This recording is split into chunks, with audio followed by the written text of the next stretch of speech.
ہم غریبوں کے آقا پہ بے حد درود۔ الحمد للہ رب العالمین والصلاة والسلام علی سید الانبیاء والمرسلین وعلی آلہ واصحابہ اجمعین۔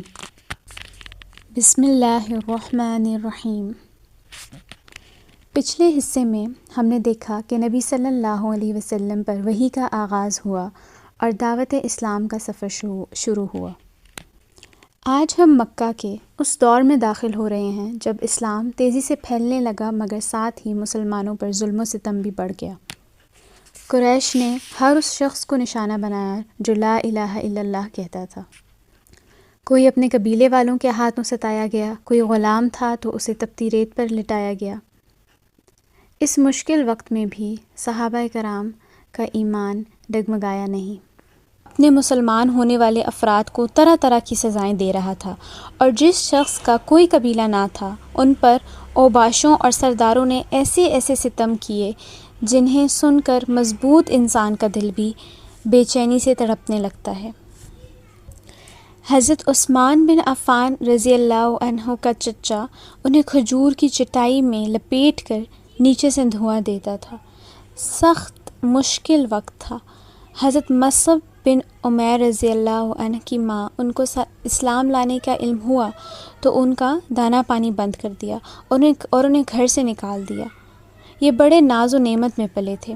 حالات کی شدت سے دوچار ہوئے تو کھال اس طرح ادھڑ گئی جیسے سانپ اپنی سکن شریڈ کرتا ہے، اس طرح سے ان کی حالت ہو گئی۔ حضرت بلال امیہ بن خلف کے غلام تھے۔ امیہ ان کی گردن میں رسی ڈال کر لڑکوں کو دے دیتا تھا اور وہ انہیں مکہ کے پہاڑوں میں گھماتے پھرتے تھے، یہاں تک کہ گردن پر رسی کا نشان پڑ جاتا تھا۔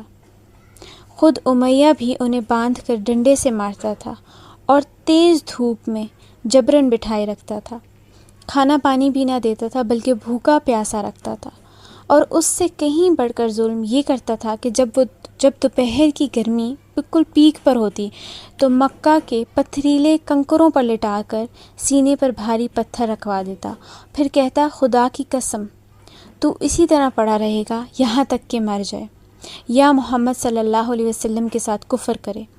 حضرت بلال رضی اللہ عنہ اس حالت میں بھی فرماتے احد احد۔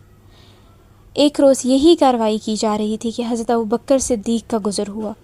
انہوں نے حضرت بلال کو ایک غلام کے بدلے، اور کہا جاتا ہے کہ 200 درہم یا 280 درہم کے بدلے خرید کر آزاد کر دیا تھا۔ اسی طرح حضرت عمار بن یاسر رضی اللہ عنہ بنو مخزوم کے غلام تھے۔ انہوں نے اور ان کے والدین نے اسلام قبول کیا تو ان پر قیامت ٹوٹ پڑی۔ مشرکین جن میں ابو جہل پیش تھا، سخت دھوپ کے وقت انہیں پتھریلی زمین پر لٹا کر اس کی تپش سے سزا دیتے۔ ایک بار انہیں اسی طرح سزا دی جا رہی تھی کہ نبی صلی اللہ علیہ وسلم کا گزر ہوا۔ آپ صلی اللہ علیہ وسلم نے فرمایا آل یاسر صبر کرنا، تمہارا ٹھکانہ جنت ہے۔ آخر کار یاسر ظلم کی تاب نہ لا کر وفات پا گئے، اور سمیہ جو حضرت عمار کی والدہ تھیں ان پر شدید ظلم کیا گیا کہ وہ دم توڑ گئیں، اور وہ اسلام کی پہلی شہیدہ ہیں۔ حضرت عمار پر سختی کا سلسلہ جاری رہا۔ انہیں کبھی دھوپ میں تپایا جاتا تو کبھی ان کے سینے پر سرخ پتھر رکھ دیا جاتا، کبھی پانی میں ڈبویا جاتا، اور ان سے مشرکین کہتے تھے کہ جب تک تم محمد صلی اللہ علیہ وسلم کو گالی نہ دو گے یا لات اور عزیٰ کے بارے میں کلمہ خیر نہ کہو گے ہم تمہیں چھوڑ نہیں سکتے۔ حضرت عمار نے مجبوراً ان کی بات مان لی، پھر نبی صلی اللہ علیہ وسلم کے پاس روتے ہوئے اور معذرت کرتے ہوئے تشریف لائے، جس پر ایک آیت نازل ہوئی، من کفر باللہ من بعد ایمانہ الا من اکرہ وقلبہ مطمئن بالایمان۔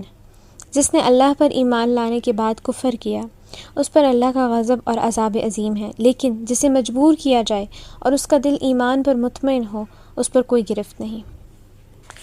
حضرت خباب بن ارت قبیلہ خزاعہ کی ایک عورت انمار کے غلام تھے۔ مشرکین انہیں طرح طرح کی سزائیں دیتے تھے، ان کے سر کے بال نوچتے تھے، سختی سے گردن مڑوڑتے تھے، انہیں کئی بار دہکتے انگاروں پر لٹا کر اوپر سے پتھر رکھ دیا کر کہ وہ اٹھ نہ سکیں۔ ظلم و ستم کا سلسلہ نبوت کے چوتھے سال کے درمیان یا آخر میں شروع جو ہوا تھا، شروع میں معمولی مگر دن بدن بڑھتا جا رہا تھا، یہاں تک کہ نبوت کے 5ویں سال کے درمیان تک اپنے پیک پر پہنچ گیا، حتیٰ کہ مسلمانوں کے لیے مکہ میں رہنا مشکل ہو گیا اور انہیں اس ظلم و ستم سے نجات کی تدبیر سوچنے کے لیے مجبور ہونا پڑا۔ انہی تاریک اور مشکل حالات میں سورہ کہف نازل ہوئی۔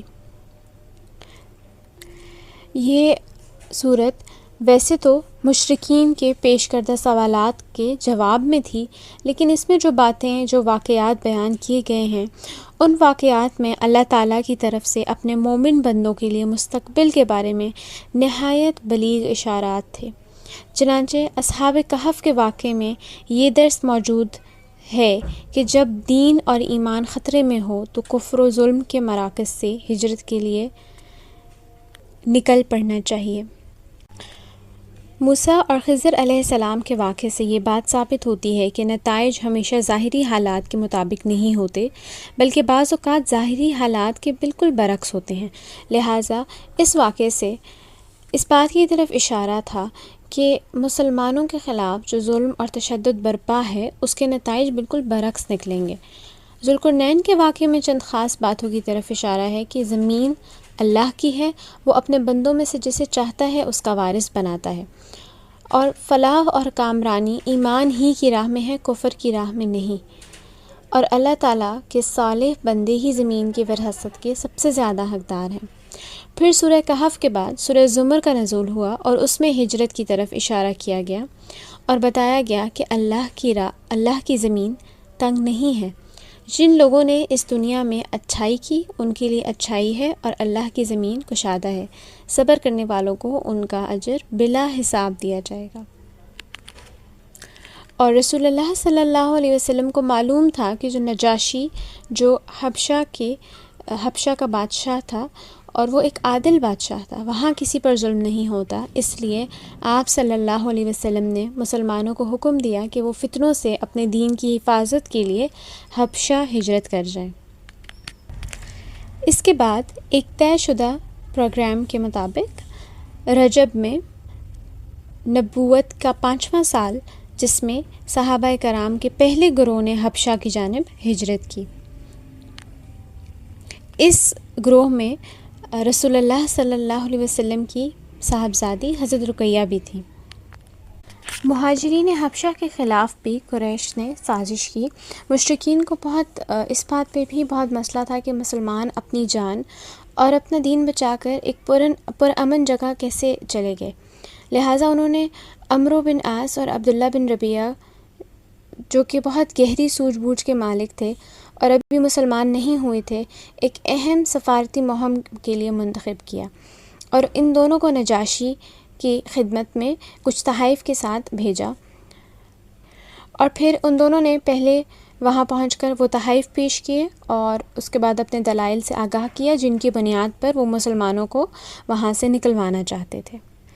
لیکن نجاشی نے سوچا کہ دونوں طرف کی بات سنی جائے، دونوں پہلو سنے جائیں، تو اس نے مسلمانوں کو بلایا۔ مسلمان یہ تہیہ کر کے اس کے دربار میں آئے کہ ہم سچ ہی بولیں گے خواہ نتیجہ کچھ بھی ہو۔ جب مسلمان آ گئے تو نجاشی نے پوچھا، یہ کون سا دین ہے جس کی بنیاد پر تم نے اپنی قوم سے علیحدگی اختیار کر لی ہے، لیکن میرے دین میں بھی داخل نہیں ہوئے ہو اور نہ ان ملتوں ہی میں سے کسی کے دین میں داخل ہوئے ہو؟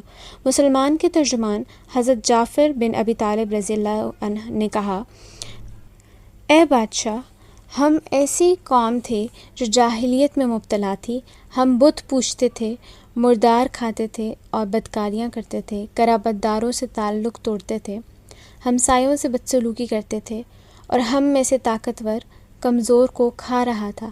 ہم اسی حالت میں تھے کہ اللہ نے ہم ہی میں سے ایک رسول بھیجا جس نے ہمیں سچائی، امانت داری اور بہت پاک دامنی کے پہلوؤں سے ہمیں آگاہ کیا۔ اس نے ہمیں اللہ کی طرف بلایا اور سمجھایا کہ ہم صرف ایک اللہ کو مانیں اور اسی کی عبادت کریں، اور اس کے سوا جن پتھروں اور بتوں کو ہمارے باپ دادا پوجتے تھے انہیں چھوڑ دیں۔ اس نے ہمیں سچ بولنے، امانت ادا کرنے، قرابت جوڑنے، پڑوسی سے اچھا سلوک کرنے اور حرام کاری اور خون ریزی سے باز رہنے کا حکم دیا۔ اسی طرح حضرت جعفر رضی اللہ عنہ نے اسلام کے کام گنائے اور پھر کہا کہ ہم نے اس پیغمبر کو سچا مانا، اس پر ایمان لائے اور اس کے لائے ہوئے دین میں اس کی پیروی کی، چنانچہ ہم نے صرف اللہ کی عبادت کی، اس کے ساتھ کسی کو شریک نہیں کیا، اور جن باتوں کو اس پیغمبر صلی اللہ علیہ وسلم نے حرام بتایا انہیں حرام مانا، اور جن کو حلال بتایا انہیں حلال جانا۔ اس پر ہماری قوم ہم سے بگڑ گئی اور اس نے ہم پر ظلم و ستم کیا اور ہمیں ہمارے دین سے پھیرنے کے لیے فتنے اور سزاؤں سے دوچار کیا، تاکہ ہم اللہ کی عبادت چھوڑ کر بت پرستی کی طرف پلٹ جائیں، اور جن گندی چیزوں کو حلال سمجھتے تھے انہیں پھر حلال سمجھنے لگے۔ اور جب انہوں نے ہم پر بہت ظلم کیا، زمین تنگ کر دی اور ہمارے درمیان اور ہمارے دین کے درمیان روک بن کر کھڑے ہو گئے، تو ہم نے آپ کے ملک کی راہ لی اور دوسروں پر آپ کو ترجیح دیتے ہوئے آپ کی پناہ میں رہنا پسند کیا، اور یہ امید کی کہ اے بادشاہ، آپ کے پاس ہم پر ظلم نہیں کیا جائے گا۔ اور یہاں نجاشی کے پاس حضرت جعفر نے سورہ مریم کی ابتدائی آیات تلاوت فرمائی، جس میں نجاشی اتنا رویا کہ اس کی داڑھی تر ہو گئی، اور نجاشی نے عمرو بن عاص اور عبداللہ بن ربیع کو مخاطب کر کے کہا کہ تم دونوں یہاں سے چلے جاؤ، میں ان لوگوں کو تمہارے حوالے نہیں کر سکتا، اور نہ یہاں ان کے خلاف کوئی چال چلی جا سکتی ہے۔ جب ان کی یہ پلاننگ بھی ناکام ہوئی تو پھر ابو طالب کے پاس قریش آئے اور انہوں نے کہا کہ ابو طالب، آپ ہمارے اندر ایک سن و شرف اور اعزاز کے مالک ہیں، ہم نے آپ سے گزارش کی کہ اپنے بھتیجے کو روکیے لیکن آپ نے نہیں روکا۔ آپ یاد رکھیں، ہم اسے برداشت نہیں کر سکتے کہ ہمارے آباء و اجداد کو گالیاں دی جائیں، ہماری عقل و فہم کو حماقت زدہ قرار دیا جائے اور ہمارے خداؤں کی عیب چینی کی جائے۔ آپ روکیے، ورنہ ہم آپ سے اور ان سے ایسی جنگ چھیڑ دیں گے کہ ایک فریق کا صفایا ہو کر رہے گا۔ اور یہ دھمکی بھی جب کسی کام نہیں آئی تو کچھ ٹائم بعد پھر دوبارہ قریش پھر ابو طالب کے پاس آئے، اور رسول اللہ صلی اللہ علیہ وسلم کیونکہ اپنا کام کیے جا رہے تھے تو ان کی سمجھ میں آ گیا کہ ابو طالب رسول اللہ صلی اللہ علیہ وسلم کو چھوڑ نہیں سکتے، بلکہ اس بارے میں قریش سے جدا ہونے اور ان کی عداوت مول لینے کو تیار ہیں۔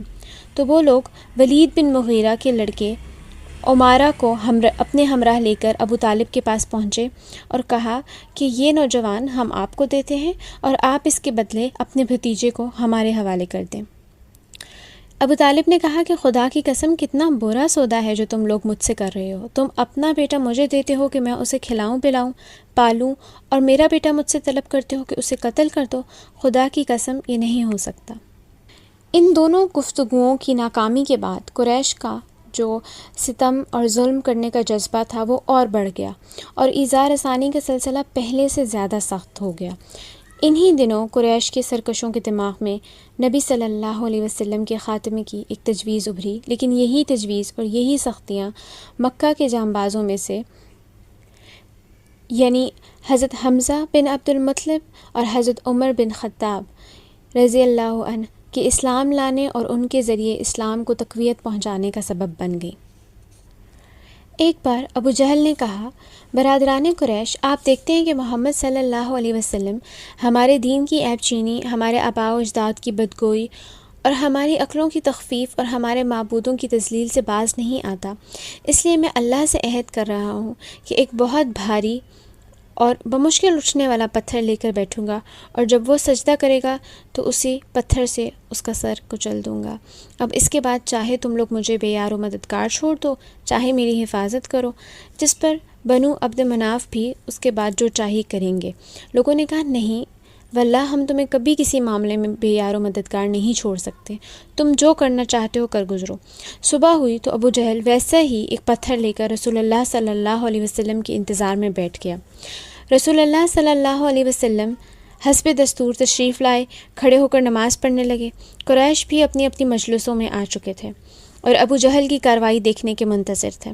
جب رسول اللہ صلی اللہ علیہ وسلم سجدے میں تشریف لے گئے تو ابو جہل نے پتھر اٹھایا، پھر آپ صلی اللہ علیہ وسلم کی جانب بڑھا، لیکن جب قریب پہنچا تو کچھ شکست ہوئی اور وہ وہاں سے بھاگا، اور اس کا رنگ بالکل اڑ چکا تھا۔ وہ اس قدر مروب تھا کہ اس کے دونوں ہاتھ پیر چپک کر رہ گئے تھے۔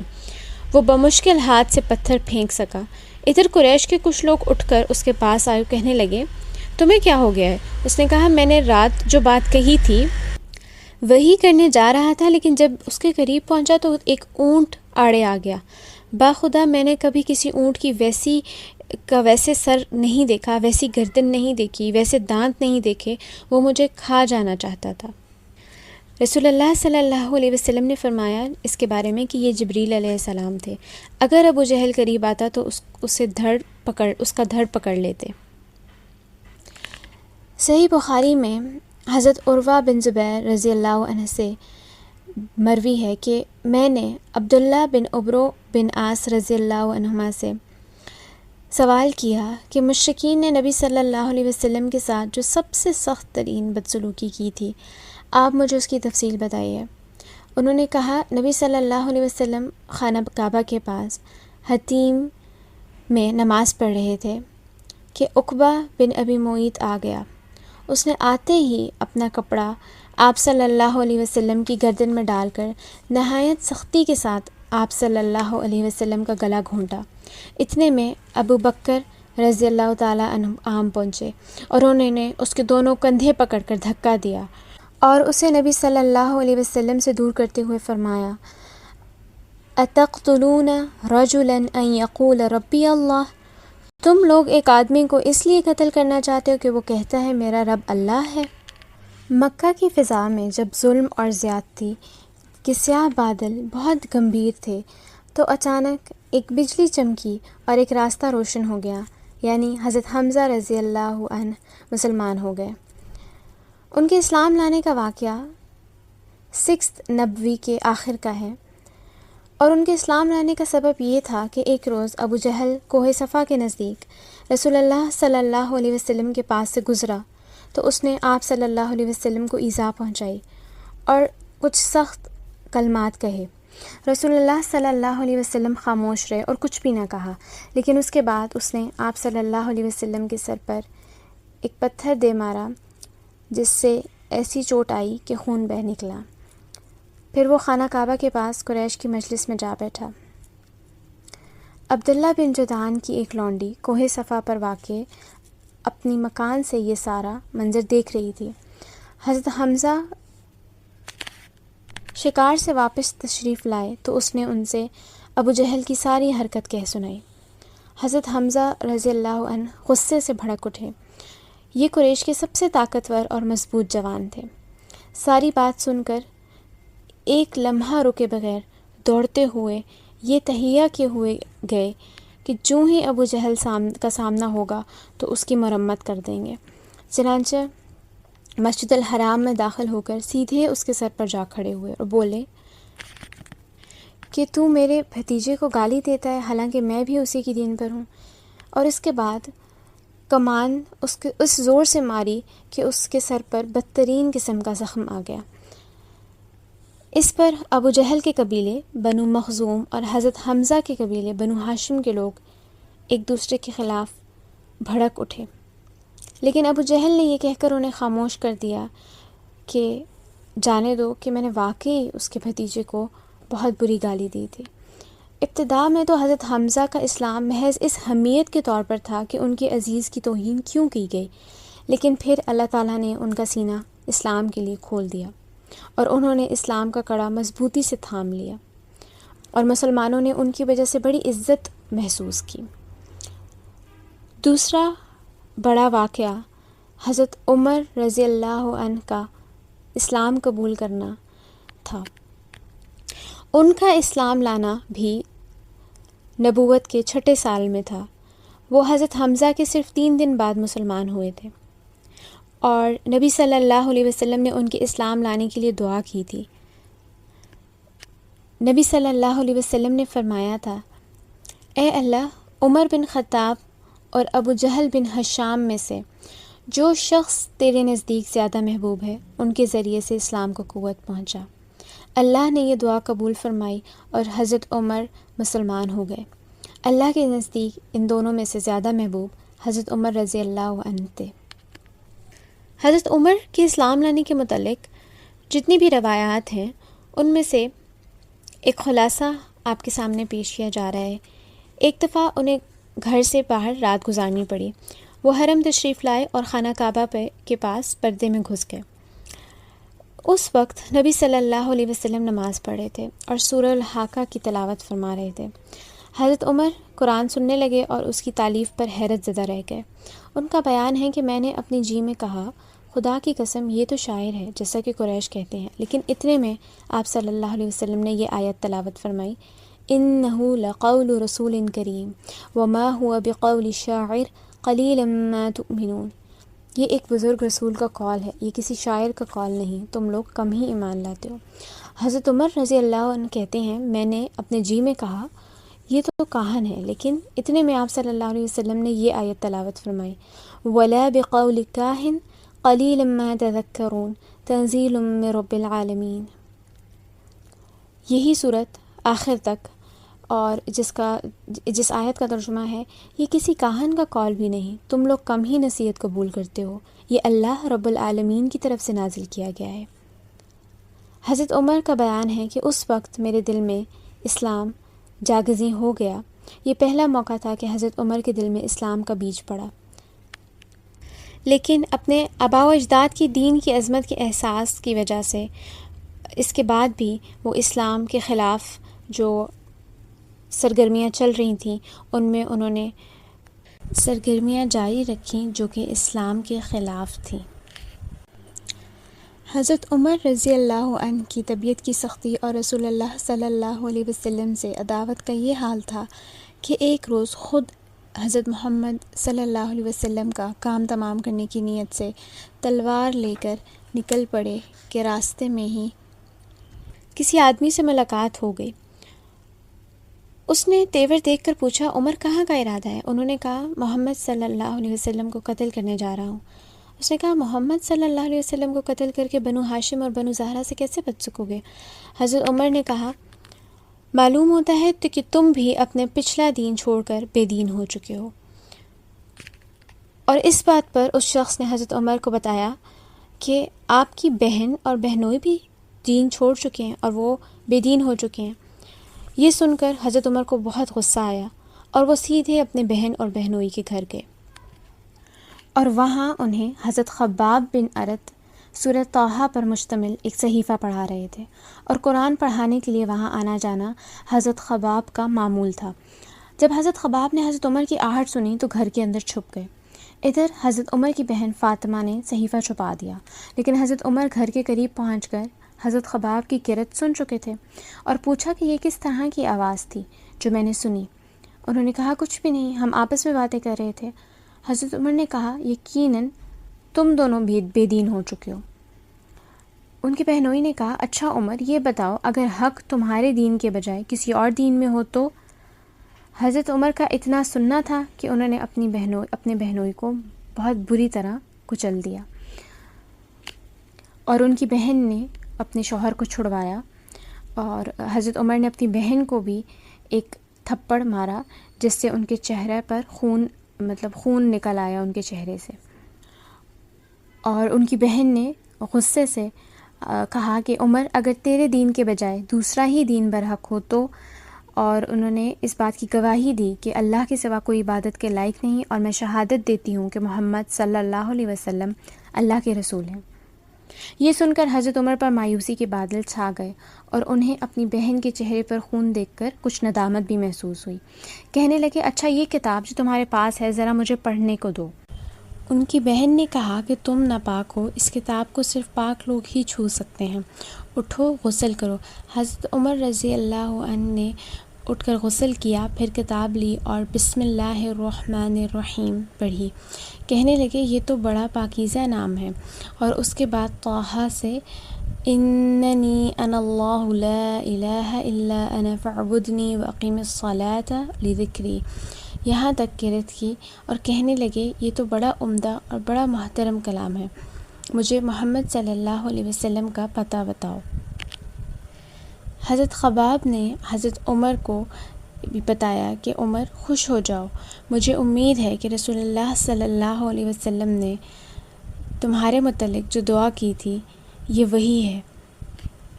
یہ سن کر حضرت عمر نے اپنی تلوار واپس رکھی اور اس گھر کے پاس آ کر دروازے پر دستک دی۔ ایک آدمی نے اٹھ کر دروازے سے جھانکا کہ حضرت عمر ہیں اور ان کے پاس تلوار بھی ہے، تو انہوں نے رسول اللہ صلی اللہ علیہ وسلم کو اطلاع دی۔ سارے لوگ سمٹ کر یکجا ہو گئے۔ حضرت حمزہ نے پوچھا کیا بات ہے؟ لوگوں نے کہا عمر آئے ہیں۔ حضرت حمزہ نے کہا بس عمر ہے، دروازہ کھول دو، اگر وہ خیر کی نیت سے آیا ہے تو اسے ہم خیر عطا کریں گے، اور اگر کوئی برا ارادہ لے کر آیا ہے تو ہم اسی کی تلوار سے اس کا کام تمام کر دیں گے۔ ادھر رسول اللہ صلی اللہ علیہ وسلم اندر تشریف فرما تھے۔ آپ صلی اللہ علیہ وسلم پر وحی نازل ہو رہی تھی۔ وحی نازل ہو چکی تو حضرت عمر کے پاس تشریف لائے اور سختی سے جھٹکتے ہوئے فرمایا عمر، کیا تم اس وقت تک باز نہیں آؤ گے جب تک کہ اللہ تعالیٰ تم پر بھی ویسی ہی ذلت و رسوائی اور عبرتناک سزا نازل نہ فرما دے جیسی ولید بن مغیرہ پر نازل ہو چکی ہے؟ یا اللہ، یہ عمر بن خطاب ہے، یا اللہ اسلام کو عمر بن خطاب کے ذریعے قوت و عزت عطا فرما۔ آپ صلی اللہ علیہ وسلم کی اس ارشاد کے بعد حضرت عمر نے اسلام لاتے ہوئے کلمہ ادا کیا۔ یہ سن کر گھر کے اندر موجود صحابہ نے اس زور سے تکبیر کہی کہ مسجد الحرام والوں کو بھی سنائی دی۔ ان دونوں واقعات کے بعد، یعنی جب حضرت حمزہ بن عبد المطلب اور حضرت عمر بن خطاب رضی اللہ عنہما مسلمان ہو گئے اور ظلم کے بادل چھٹنا شروع ہوئے، تو قریش نے سوچا کہ آپ صلی اللہ علیہ وسلم کی دعوت و تبلیغ سے ان کو روکنے کے لیے کچھ سودے بازی کی جائے، اور اس صورت میں انہوں نے قریش کا ایک نمائندہ رسول اللہ صلی اللہ علیہ وسلم کی طرف بھیجا، جس نے انہیں مختلف کچھ باتیں پیش کیں۔ انہوں نے کہا کہ اگر آپ مال حاصل کرنا چاہتے ہیں تو ہم آپ کو اتنا مال جمع کر کے دیں گے کہ آپ سب سے زیادہ مالدار ہو جائیں گے۔ اگر آپ کو اعزاز و مرتبہ حاصل کرنا ہے تو ہم آپ کو سردار بنا لیتے ہیں، اگر آپ کو بادشاہ بننا ہے تو ہم آپ کو بادشاہ بنا دیتے ہیں، اور انہوں نے یہ بھی پیشکش کی کہ اگر یہ جو آپ کے پاس آتا ہے کوئی جن بھوت، جس کو وہ جن بھوت کہہ رہے ہیں کیونکہ ان کے مطابق ایک اس طرح کی چیز تھی کہ کیونکہ وہ ان کو جادوگر کہتے تھے، کبھی کاہن کہتے تھے، جسے آپ دیکھتے ہو، اگر آپ چاہو تو ہم آپ کا اس کے سلسلے میں آپ کا علاج بھی کروا دیتے ہیں۔ یہ ساری پیشکش رسول اللہ صلی اللہ علیہ وسلم کو دیں قریش کے ایک نمائندے نے، اور جب اس نے اپنی ساری پیشکش دے دی تو رسول اللہ صلی اللہ علیہ وسلم نے قرآن کی تلاوت فرمائی۔